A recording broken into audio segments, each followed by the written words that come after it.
Dealers, service departments that have high retention is they also have high employee retention. At least that's all the car motivator dealers we coach, that's what we're finding.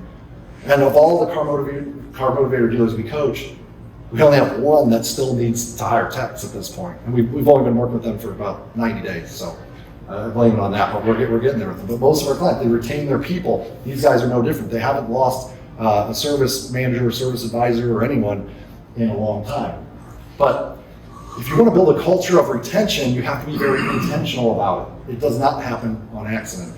And we're going to talk about how to build a culture of retention intentionally. First, you got to meet Steve. Steve, the service advisor. Freaking love Steve. He's also taller than me, Dean, for the record. Big guy. So when we started working with Steve, we were giving him observational coaching. That's where you watch someone playing the game and you try to help them improve how they play. Steve was at that point was the lowest earner dollar per hour wise. But Steve, we've since, if you saw that report earlier, we saw that he is actually now earning $418 per hour, which is great. So Steve actually, he was checking in a customer, and it was a lady. She hadn't been there in 2 years. And he said, "Hey, I see you haven't been here in 2 years. Thanks for coming back. Where have you been going?" And she said, "Been going to the Jiffy Lube by my house." He's like, "Oh, okay, cool. Well, welcome back." And he kind of walks off to get a VIN number, and the coach working with him is like, "Hey," so he asked the customer, "Hey, what's been getting in the way of you coming back here?" And she said, "Well, can I be totally honest?" He's like, "Yeah, please do." And she said, "Every time I was coming in here after I bought the car, there was a different advisor. And it's really hard to have a relationship with someone you trust. So it is kind of like 30 minutes drive. There's a Jiffy Lube by my house, so it's more convenient. I can get it done faster and it's cheaper. Not the brand we want to establish as a whole, right?" So she shared that with us, and that reinforces the fact that if we can retain our employees and they can establish relationships with people, that they're more likely to trust us and come back to us and stay with us.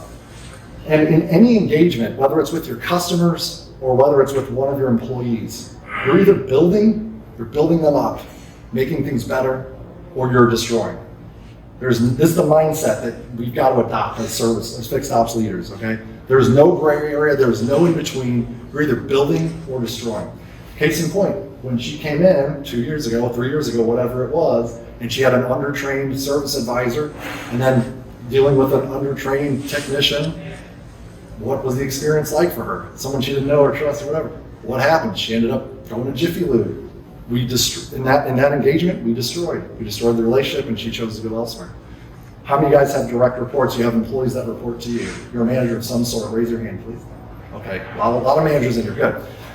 It's no different with your employees, my friends. In every engagement with your employees, you're either building or eroding. Have you ever left a conversation with one of your employees just feeling drained and exhausted, like you just pushed a broken down train up a hill and you're like, "Oh, that didn't go." Think about what happened, building or destroying there. Destroying, that's right. So what I want for you guys, I want for you to have the best engagements with both your customers and your employees so we can build them and get to the point where we love coming to work every day and we can't stop the success. And I'm going to show you guys how to do that. So check it out.